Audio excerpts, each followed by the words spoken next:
So, మనకి మొత్తం వరంగల్ జిల్లాలో 317 గ్రామ పంచాయత్స్‌కి గాను 99 క్లస్టర్స్‌గా విడదీసి నామినేషన్స్ ప్రక్రియ తీసుకువెళ్ళాలనుకున్నాం. అందులో భాగంగా మొదటి విడతలో 3 మండలాలు, 91 గ్రామ panchayats and 29 clusters Wardhannapet, Rayaparthi and Parvathagiri. ఈ 3 మండలాలలో ఈరోజు నామినేషన్స్ ప్రక్రియ స్టార్ట్ అయింది. ఇందులో ఈచ్ క్లస్టర్‌లో ఆ గ్రామ పంచాయత్ ఆర్‌ఓ, ఏఆర్‌ఓ అవైలబుల్ ఉండేటట్టు అండ్ బయట ఆఫీస్ బయట ఒక హెల్ప్ డెస్క్ ఏర్పాటు చేశాము. ఒక ఫ్లెక్సీ కూడా ఉంది. ఎలాంటి డాక్యుమెంట్స్ తీసుకొని రావాలని. ఇక కాల్ సెంటర్ కూడా ఉంది మనకి. ఏమైనా డౌట్స్ ఉంటే మనకి ఫోన్లు చేసి కనుక్కునేదానికి.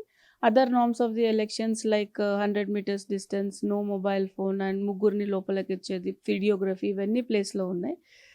ఇవియే కాకుండా మనకి ఈవెన్ నిన్న గ్రామాలలో మనము టామ్ వేయడం జరిగింది. క్లస్టర్‌లో మేము ఎట్లా వెళ్ళాలి, ఏ గ్రామ పంచాయత్ ఏ క్లస్టర్‌కి ఉంది అన్న ఇన్ఫర్మేషన్ కూడా ఆయా గ్రామాల్లో మనం చాటింపేయడం జరిగింది. సో దట్ అందరూ ఎలాంటి డౌట్స్ లేకుండా ఏ ఆఫీస్‌కి వెళ్ళాలి అనే క్లారిటీ ఇవ్వడం జరిగింది. అసలైన తొలి వెలుగు.